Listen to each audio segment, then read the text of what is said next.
taking shots at the enemy. I'm gonna make it to the top, leave a legacy. If I got something to say, you better let me speak. Turn it up a new degree, bitch, you ain't seen anything. I pop off with the new rock, electronic, blow the sonic. Well, you guys asked for it, and here it is. Today, I'm gonna give you a toolbox tour. You want to show everybody the toolboxes? Yeah?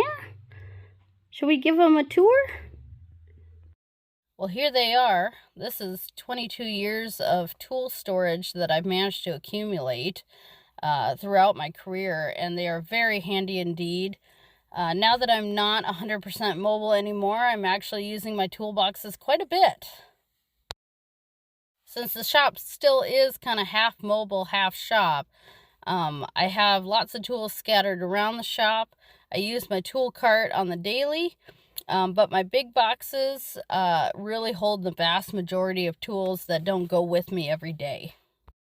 Now, Meredith, you're mobile. Why do you have all these big toolboxes? Well, for a large part of my career, I actually worked out of various shops. Everything from automotive to heavy trucks to marine, you know, like different boat yards and stuff. So I actually used, you know, my big boxes quite a bit. If you've seen previous videos, you saw that bright neon green Cornwall cart. That was a really common box that I pushed around every day when I worked at the truck shops. This red box behind me, this old Mac, it's like a 1940s toolbox. That was actually my first toolbox. And I think I'm going to turn it into a machining toolbox. So it might leave this corner and actually go over to where my lathe is. I think I might put the precision tools in that box. But you got to start small. And this box was 300 bucks.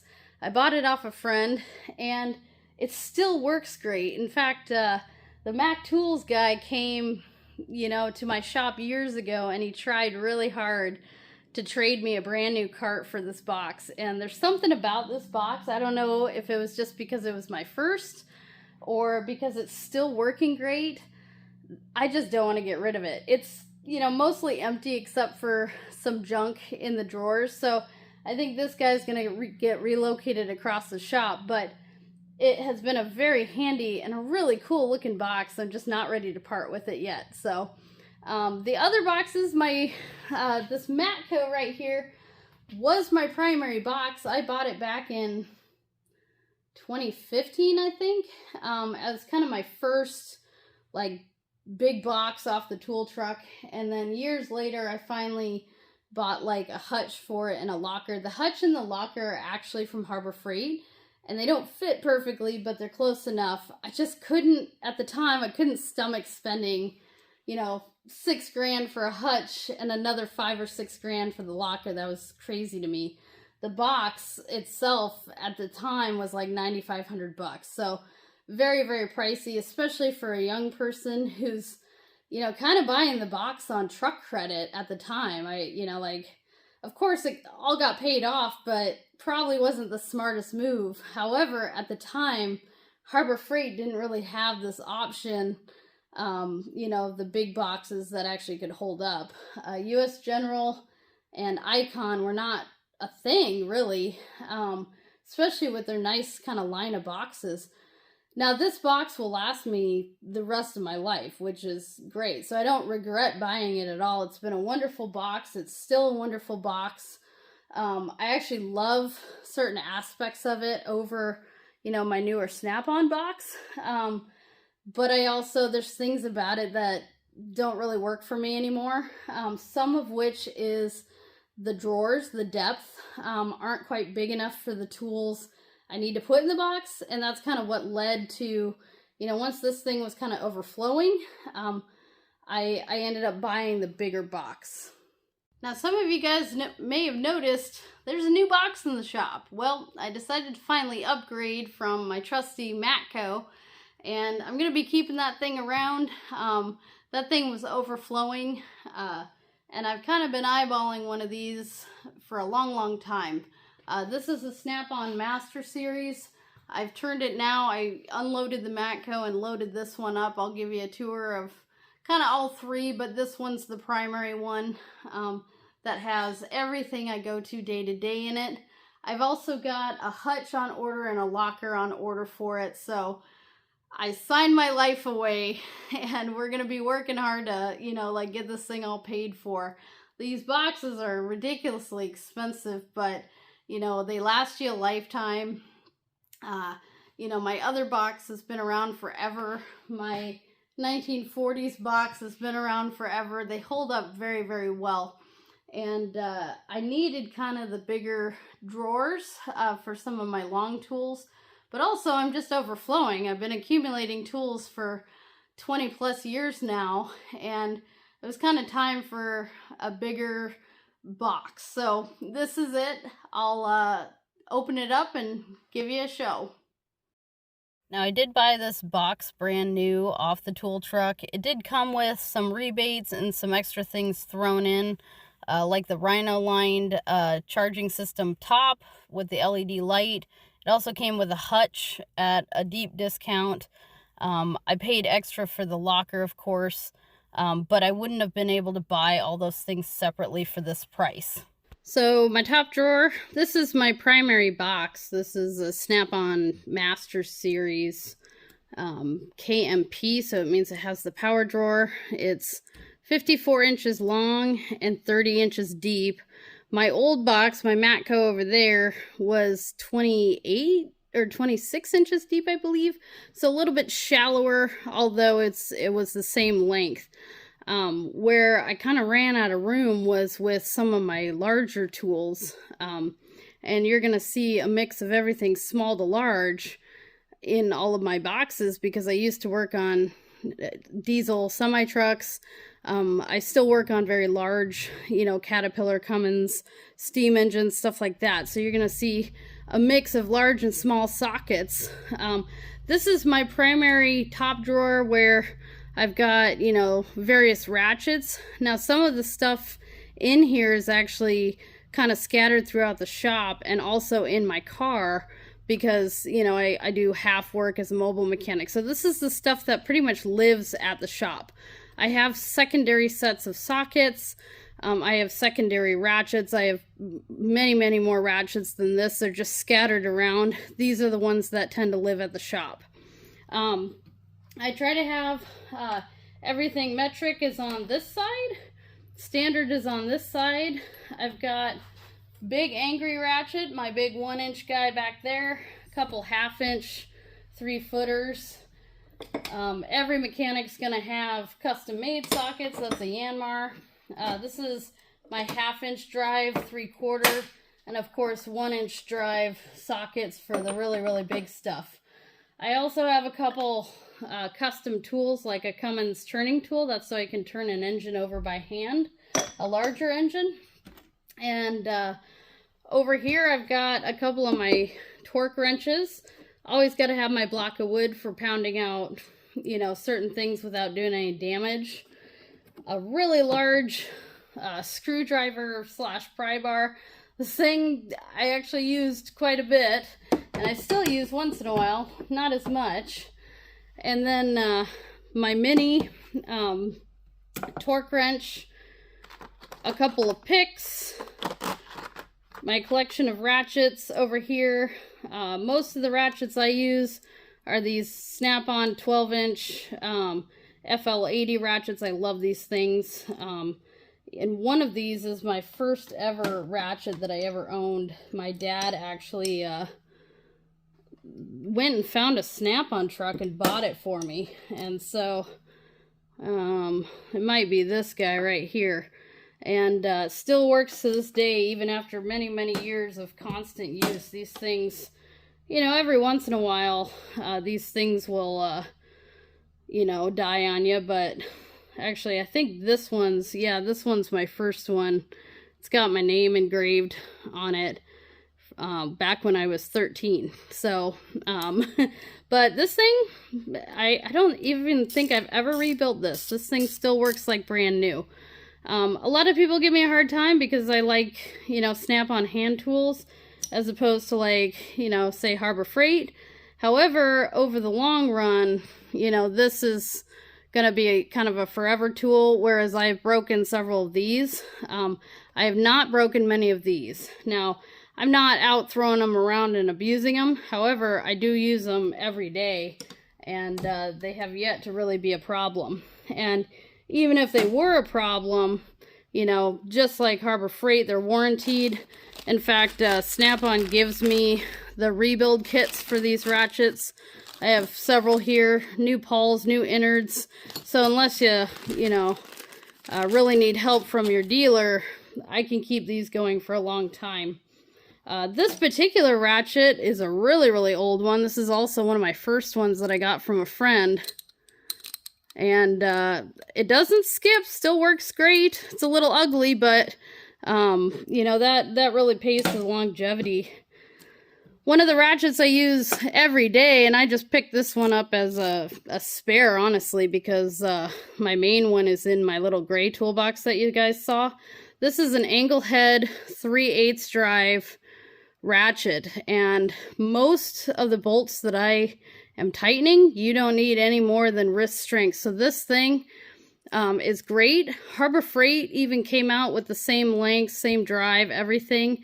I don't know if they've come out with the angle head quite yet, but I know they're planning to. So, you know, for the DIYer, I never recommend spending, you know, crazy money. If you're not making money with your tools, there's no reason to, you know, spend a fortune. However, if you use these every day, I have yet to really break one of these, and I love them. This is kind of a pick set that I actually got this for free off the Matco truck. I think I won it doing like some sort of training thing back when I worked for Cummins. So use it periodically, not that much. Of course, with every engine, you know, we're going to have various sizes of torque wrenches, all the way up to 250 foot-pounds. This guy, and this guy, these are smaller, like inch-pound wrenches. So I'd say probably 80 foot-pounds or less. The other torque wrenches I have are actually out getting calibrated right now. They were way off, so if you have torque wrenches and you do professional work, definitely have these checked once in a while. They do not stay good forever. In fact, I think this guy is one of them. This is my twin beam. And yeah, I sent that out to be calibrated so that way it would be accurate. If you're building engines, super important that these are accurate. The tools over here, I'm going to move you guys back a little bit. These guys are air brake adjustment tools. I've got a pry bar.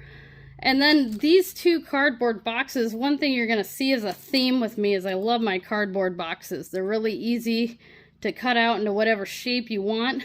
And these are kind of my junk, my important junk that I grab for. So knives, I've got a hat, my safety glasses live up here. Of course, every mechanic's got to hoard as many, you know, pocket screwdrivers as you physically can. I've got even more on the shelf over there. I think I've got like a sharpening stone, spark plug gapper, you know, just miscellaneous junk that, you know, otherwise would be lost in the box. It's really handy to kind of have, you know, a small junk drawer.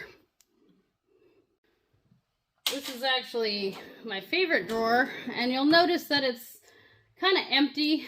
This is my main wrench drawer, and some of my wrenches that you're going to see here are, you know, scattered throughout the shop or on, you know, the service truck because I use them. I've got complete sets. This side is metric, this side is standard, and then kind of oddball wrenches for different things. You can see that most of these wrenches are actually on the service truck ready to go. My stubby metrics I use pretty often. Most of the time, you know, I have my ratcheting and my standard box end set of wrenches out on the truck. And so these are kind of the leftovers.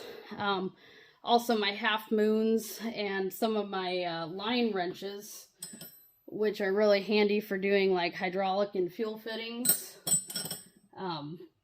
Gear Wrench made these ratcheting, And I love them, but I'm finding that I don't use these. My metric set may actually end up back in the box because the heads of these are so much wider. Yes, they're faster. However, you know, compared to a really narrow, you know, profile head on a boat, you don't have the room for these in a lot of cases. So I tend not to use them. Over here, I've got, you know, these guys. These I've had since I was like 13. Don't use them nearly as much, but every once in a while you need them, so those are really, really handy. And then, of course, more stubby ratchet.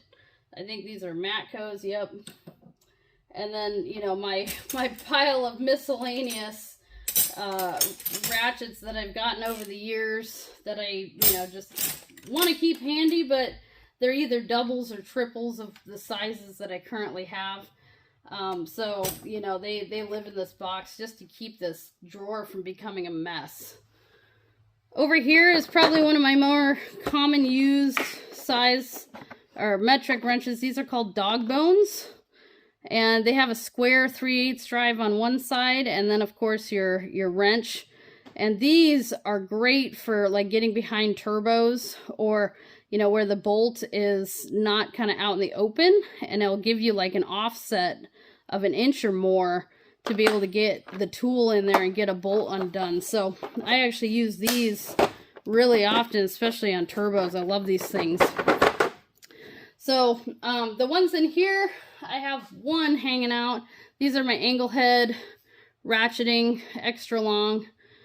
These are Cornwell. I think I got these like years ago, and these are amazing. Most of these are actually on the service truck. I need to put this one back on the service truck, but normally they used to live in there.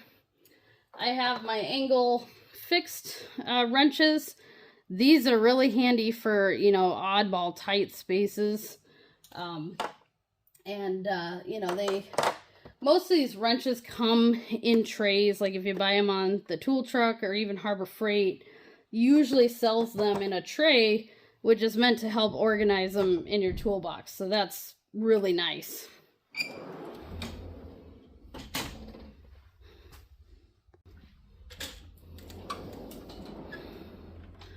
My third drawer is kind of my mix of, you know, my battery powered tools. I've got air powered tools, my impacts.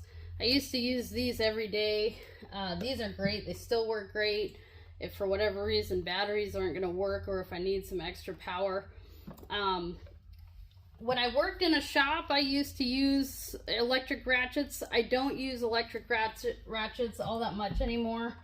I really use like my impacts. This guy and this guy are amazing, and I love these things. Plus the batteries have gotten better over the years. In the beginning, when the batteries weren't that great, I tended to lean towards using air tools, but as batteries have gotten better and better, I've started really using my Milwaukee and Snap-on stuff much more, which is nice. Some of the tools have completely replaced other tools. You know, this die grinder, I use this every day at the shop. Well, when Milwaukee came out with a die grinder, I started using this, especially in the mobile arena, because I can't drag an air compressor with me every day to boat. So that's kind of where things have changed.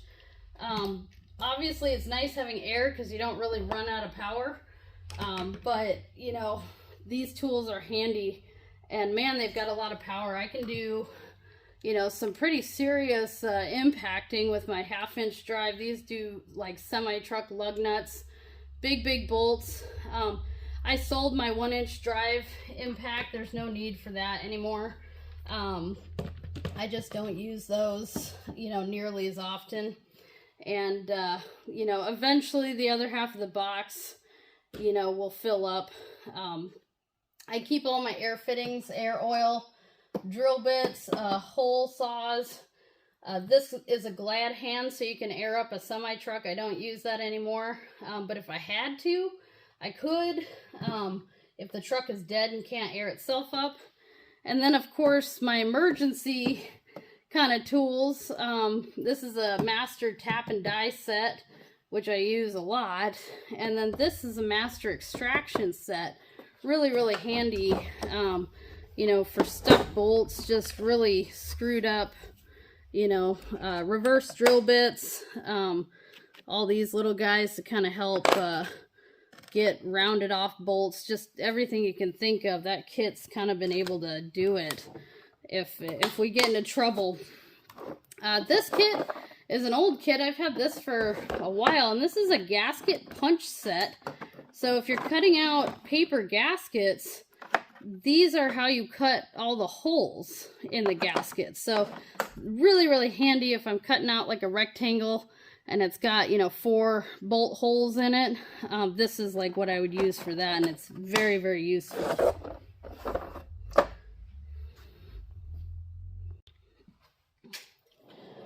Now, one unique thing about this drawer is a little bit different. I'm going to move you back a little bit.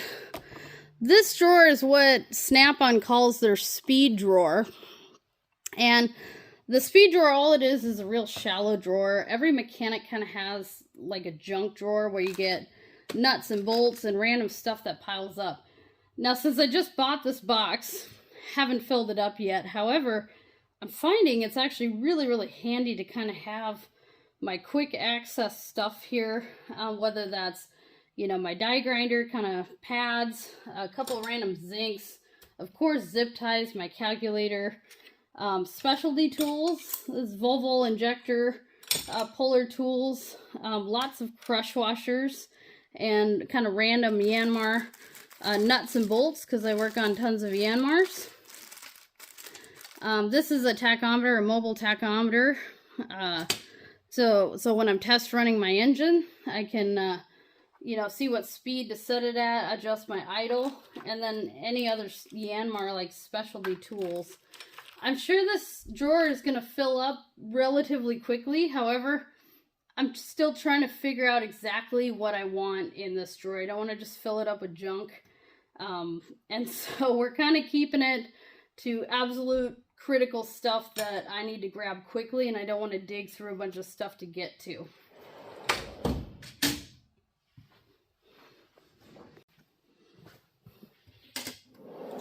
Next drawer down, also kind of half empty, is my plier drawer.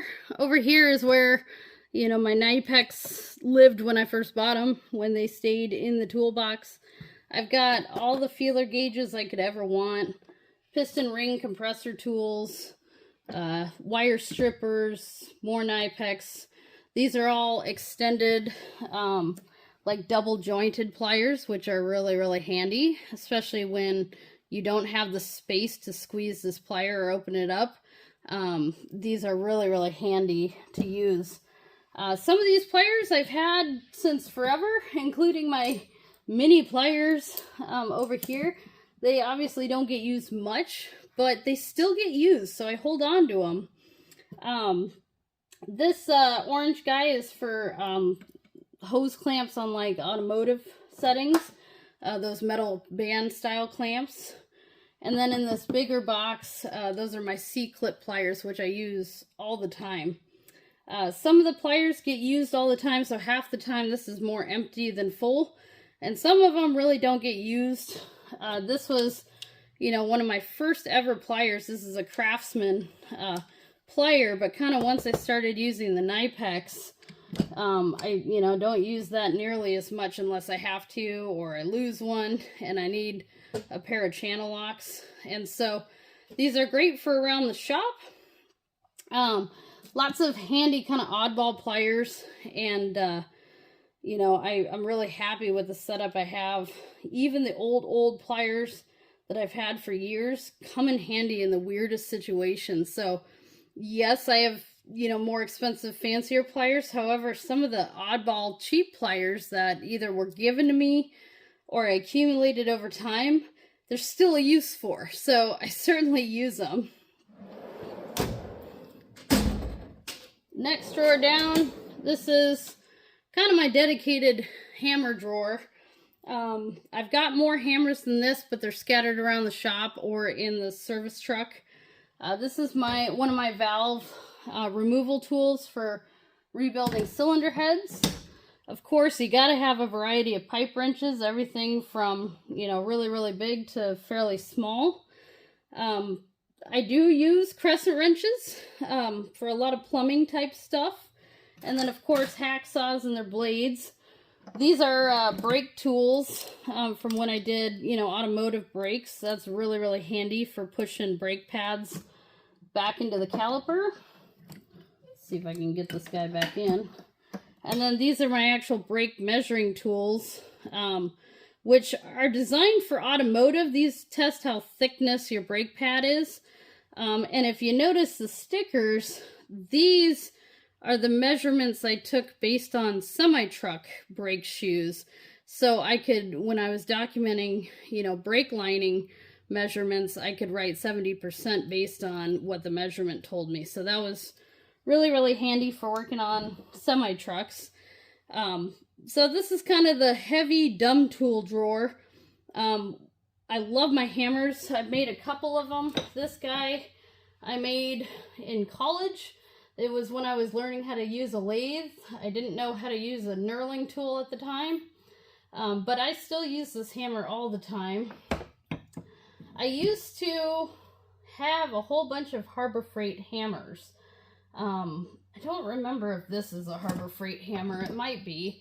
I don't use this nearly as much anymore, but I used it every day working on, you know, semi-trucks because they take a lot of beating. And then, you know, I finally spent the money and tried out an actual, you know, snap-on hammer. And the amount of fatigue from hammering stuff, there is a difference. Now I understand why, you know, these are worth a little bit more money. They do really help your hands, and I've got a lot of problems with my hands. I've had surgeries. So I really, really use my snap-on hammers a lot. Most of them are in the car, but I've got two of them laying here. And, you know, these guys are my backups. This is, I don't remember where I got this. I think I got this off a boat or something. But it's kind of like a machinist hammer, great for little stuff. And then, of course, we need our ball peens. I made this ball peen in college. This is a real ball peen. And these are great. This one's much, much heavier than the one in my right hand. And these are great for making, like, gaskets. But also for, you know, helping trim masking tape when you're painting an engine block or, you know, trying to hammer something around a corner. That's kind of where I use the ball peen a lot, and it's really awesome. It works great. So each hammer has its own use. This is a great hammer that's all beaten up. I need to fix this one, but that's really handy for like working on wooden boats. In fact, the handle is Purple Heart. And then of course construction hammers, which rarely do I use because I don't really do anything in construction anymore. So I think somebody gave them to me, and I know someday I'll need them, but right now I don't really need them. And then, of course, the bottom drawer, which haven't quite organized this drawer yet. This drawer is kind of miscellaneous right now. I've got my really, really big wrench roll, so my 2-inch down to like 1 1/16 box end wrenches. A couple of these are just extra wrench rolls. I've got some old sockets for like strip nuts, old extractor type sockets that I think came from O'Reilly's or something. And then of course a bunch of handmade tools that are for various semi-trucks, diesel trucks. I've got a diesel truck toolkit. These are all specialty tools for like measuring things like injector height. I think this is like a Detroit diesel injector height tool. This one might be like a Cummins or something. I don't remember all the specifics. And then of course, you know, special feeler gauge for certain trucks. I actually got a lot of these from a gentleman who's a retired diesel mechanic. And when I was working on trucks, I actually used them quite a bit. Nowadays, they kind of just get thrown in this drawer. I think eventually they're going to be thrown in the Matco box because I really don't use them much anymore unless I happen to be working on like a Cummins or a Cat or a Detroit or something like that. Over here, this is my Icon torque wrench that I don't really use for customer engines, but I do use it for classes because it's identical to my good ones, and I don't really want students messing up my good torque wrenches, and so I hold on to that because that's a great like student tool. This guy is a big liner puller, so pulling the liners out of like a Cummins 6BT or a case engine or something like that. It's not my biggest liner puller, but it's pretty big. It's meant for like the 6-cylinder engines and bigger. And I have used this several times when rebuilding stuff, and I love it. It's very simple. I think this is just a random box that I used to have in one of my old boxes. And I didn't really want to get rid of it because, ironically enough, these cardboard boxes, this is more than 10 years old, and this thing has held up great. I love it. So I think I had like fuel stuff in there, and that's why the diapers are in the bottom of it.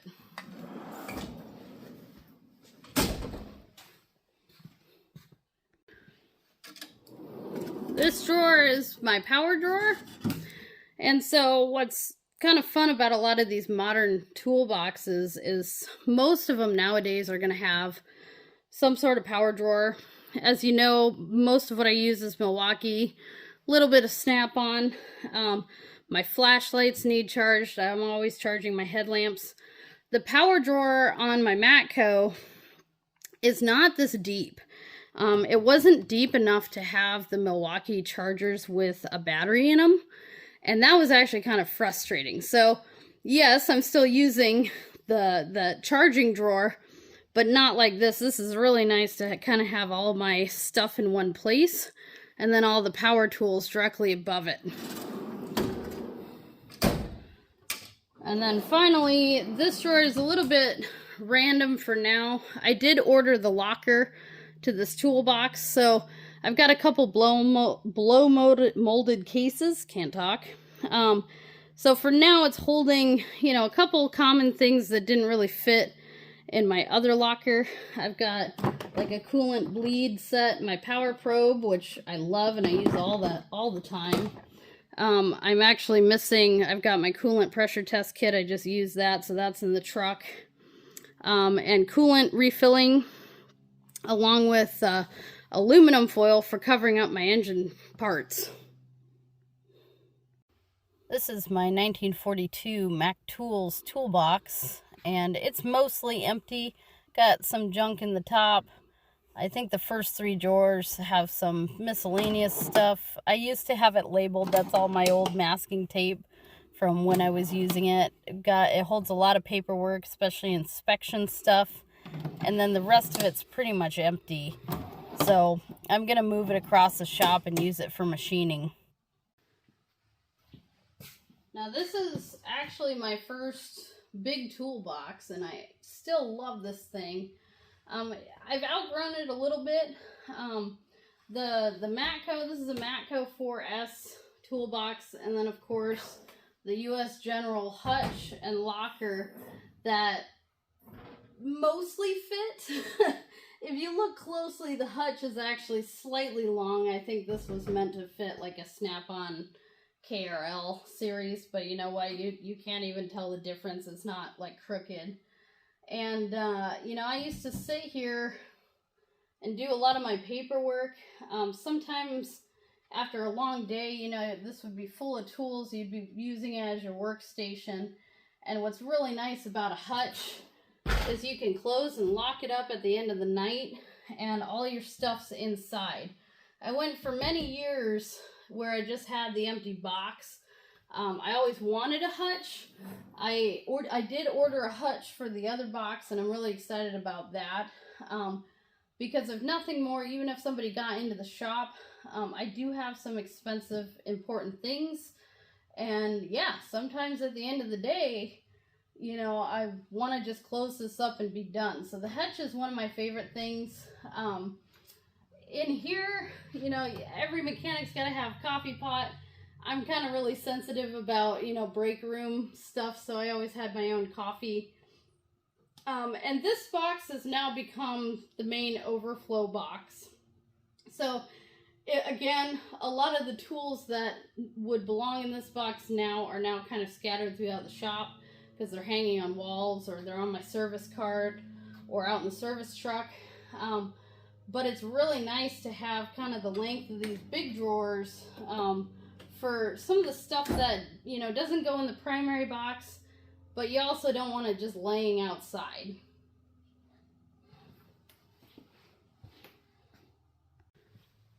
So in the top drawer, this is kind of a mix of, you know, a couple other torque wrenches, my precision stuff. I'm debating on moving this stuff into my little red Mac box and turning that into a machining toolbox, because I've got some really, really large like wrenches that I would like to utilize this big drawer for. I really like this toolbox because the depth isn't so great that I can't reach it. I'm a short girl. So, you know, the snap-on box is actually quite large for me. And that was actually one of the things that held me up on whether I wanted to buy it or not, is this box is shallow enough that I can access everything really easily versus the other box where I damn near need a step stool. So, this is all the, you know, precision machining equipment, my test indicators, calipers, you know, chain wrench stuff, precision levels, also my lockout tagout stuff, various places that you work, like when I work at the dam or whatever, I've got to be able to lock out and tag out the equipment. Some places under here I've got my reflective vest, some places require reflective and your own tags that you own, so everything has my own key to it. And then over on the far side, I've got, you know, my pullers, my snap-on pullers for like gear pulling, which is really handy. But again, don't really want it, you know, out in the shop just floating around. I want it in one place where I can find it. I do really, really love the Matco toolboxes. I actually like these handles better. They have kind of a detent. They're not soft close, but they do engage and pull in. I kind of like these better than the Snap-on Master Series, but these work pretty well. Most of the stuff in here, and I haven't, again, filled this up because a lot of stuff is kind of scattered throughout the shop, but this was in that neon green Cornwall cart that you guys saw in earlier videos. This was all the oil change and engine like servicing stuff. So that's where, you know, you've got all your inspection forms, DOT forms for semi-trucks, some of which I still do, so I keep it together. Plus, you know, I still change oil, of course. So specialty sockets.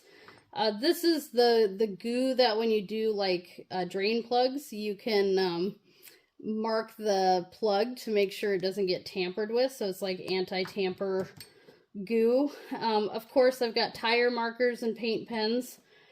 These are Daco fuel filter specialty wrenches.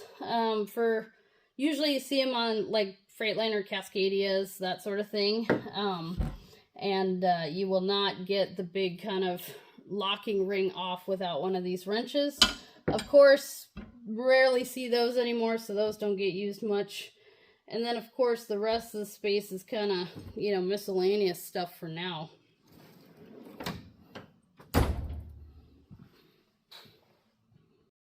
Now, the rest of this box is relatively empty. I have a couple miscellaneous things in certain drawers that didn't get moved over to the new box. I will be filling this up with probably engine building specialty tools now that a lot of the drawers are empty, and it would be nice to have an actual dedicated toolbox instead of various bins where I've been keeping them for the last several years. I've got, you know, still some relevant things, but I also have a lot of like automotive things that I don't use nearly as often. So they're gonna stay in their dedicated drawers, which will be nice. And I'll be able to put, you know, all my new tools in the new box. One of the things that I ordered for the new box that I really love on this old box is this locker. A lot of the tools that you buy off the tool truck, at Harbor Freight, wherever, come in these blow molded cases. And I kind of have cases all over the shop. This particular locker, yes, you can adjust the shelving, but it's not that deep, so you can't actually fit any of the really big cases in there. So they kind of hide under and around the toolboxes, which annoys the crap out of me. So I ordered the new bigger locker with the snap-on box, and I will be filling them up with even more cases, so they're not, you know, taking up every random corner of the shop. So that'll be a nice way to get everything locked up and put away where it belongs. Well, guys, that's it for the toolbox tour. They're kind of, you know, mixed up right now. I'm going to get everything sorted down the road. I've got a lot of stuff to finish up in the shop, so right now is not really the time to be screwing around with toolboxes at the moment. This one's at least set up enough that I can use it efficiently, which is good, and then over time I can kind of tweak what's in what box and figure out the way, you know, I want everything. Tonight we've got a couple other projects. I'm gonna get started filming that. We're gonna try to get that little universal running. I need that thing out of my shop, and then eventually we're gonna get started on that Yanmar. That Yanmar's just about ready to prime the oil system and get started for the first time. So thank you guys so much for watching. I will see you guys in the next one.